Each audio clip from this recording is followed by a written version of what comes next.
there's a deeper program called the Legacy Program that has really seems to have been trying to hide the most shocking pieces of what we know from even the UAP task force. We've had Lou Elizondo on this show, and he talked to us about some of what we'd learned. This is years ago. I mean, it was when we first launched the program in 2020. But here he is as part of the documentary, Age of Disclosure, speaking to what this Legacy Program has uncovered. I'm just going to run the SOT 54 here. We discovered another deeply hidden and much larger UAP program. This program was so sensitive that it was withheld from the Secretary of Defense, Congress, and even the President of the United States. This program is referred to as the Legacy Program.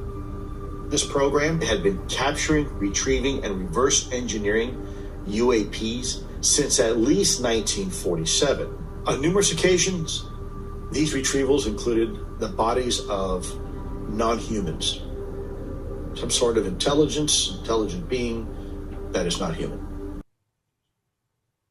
On numerous occasions. I mean, that is just stunning, David. To like people who don't follow this, he's saying they found some sort of alien beings' bodies along with the crafts, that the government has had it for decades.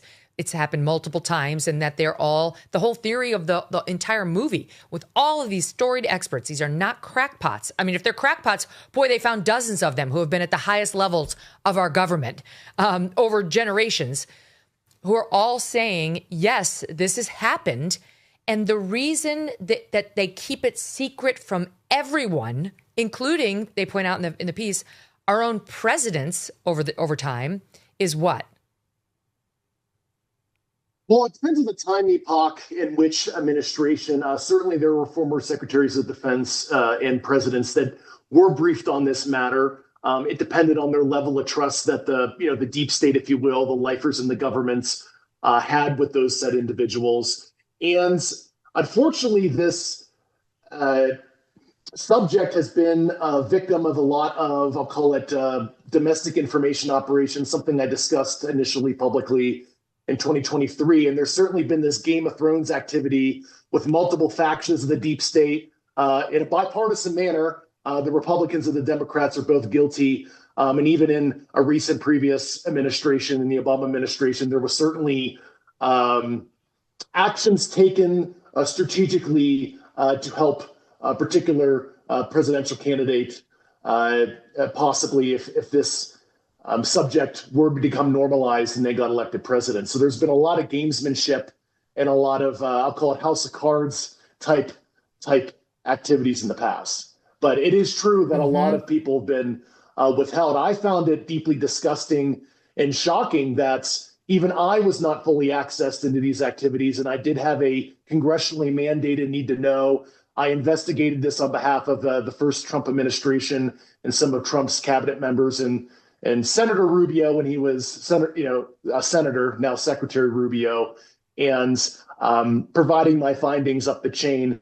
I was just very disturbed to find how this was controlled, the self-licking ice cream cone, unaccountable.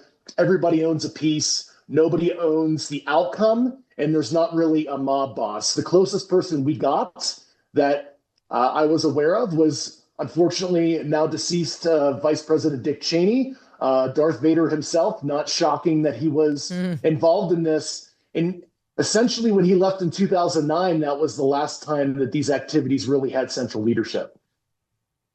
Yeah, because the film posits that, the current and the last head of CIA probably don't know, but there's like lower branches within the CIA that have specific responsibilities, and the career employees there probably do. And they don't look at the political appointees brought in by a president as someone to whom they need to disclose anything. They're like, this guy's going to be gone in, a year, 2 years, 4 at the most. I'm not going to keep disclosing this to person after person. I'm keeping this very dark, as my predecessor did. And it also posits that when it's super secret, they've been offloading the research to private contractors. And that way they don't have to include any of these disclosures in response to FOIA requests made of the federal government because it's been given to a private entity. But that too leads to no accountability and no person over the life of, 20 years who's got real responsibility, because companies get sold, new people come in, and then these companies may just exploit the materials for the latest technological advantage. Who knows, like, I don't know, some AI development or some fast speed train development that a company may have used the information to build a commercial advantage with. That's totally true. You actually accurately described how it is. Early on the global war on terror, a lot of the money that was initially given to these companies was essentially reallocated for overseas contingency operations. And these contractors essentially started to do their own thing, if you will, something called IRAD, Internal Research and Development. And privately, they continued certain things that actually the government was trying to cancel as it relates to the subject. And they went off and retrieved and exploited things essentially on their own and only loosely accountable back to their government handlers. And it's funny you mentioned the CIA. Naturally, there's a lot of good men and women that work there. My wife actually was a CIA officer, and she also served in the Air Force with me.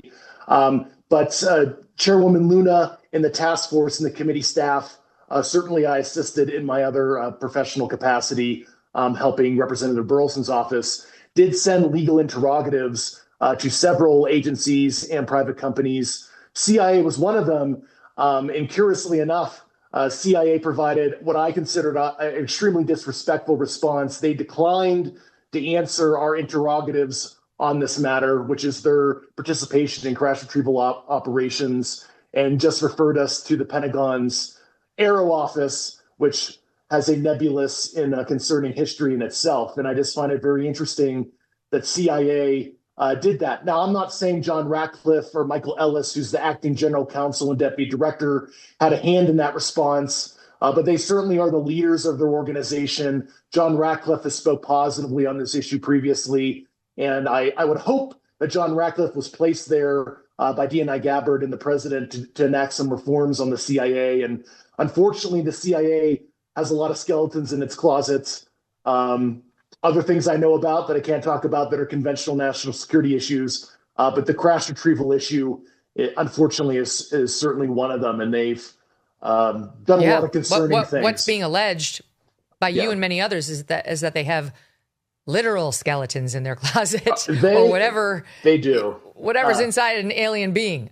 Because it sounds crazy. You just throw it out there short form. It sounds crazy, but person after person, distinguished scientist after intel person is making the same claim, validating the stories about Roswell, telling other stories that have happened at many military facilities with what appears to be a clear alien craft coming overhead, looking almost diamond-like in shape, being huge, sitting there, hovering, coming from something like 80,000 feet and dropping down, then hovering in a way that no vehicle that we know of right now could possibly do, nothing invented by man. Here is a montage from the movie of top U.S. officials talking about how all of this is relevant because it may pose a serious national security threat. It's SOP 42. We've had repeated instances of something operating in the airspace over restricted nuclear facilities, and it's not ours, and we don't know whose it is. That alone, just that statement alone, deserves inquiry, deserves attention, deserves focus. If you have objects in the sky that you cannot identify, that's a problem because it could be China, it could be Russia, it could be any adversary. Well, any unexplained phenomenon could pose a national security threat. Clapper. That's the way you have to treat those things. There's something violating our airspace. There's something fouling our ranges that even the people we've tasked in the executive branch to understand this cannot provide an explanation. So I would say, in addition to the national security implications, this has implications for basic trust and confidence in the American government. I just want to play one more. Here we have a former Navy pilot describing the UAPs defying extreme weather and physics in SOP 45. In 2014 to 2015, we were operating off the coast of Virginia Beach, off the eastern seaboard. It was during this time that we upgraded our radar from the APG-73 to the APG-79 radar. And this allowed us to essentially see more objects we weren't expecting to see. And there's a particular case of one of these objects maintaining a complete stationary position inside of 120 knot winds, essentially inside of a hurricane. They're all going against the wind. The wind's 120 knots to the west. So look at this thing. It's rotated. It just seems like they're not affected by the environment the way we are. And there's testimonial after testimonial like that, David. That's not unique to have an experienced fighter pilot. Like our men and women in the military have been quietly coming forward and reporting on this for a long time, only to be told, keep your mouth shut.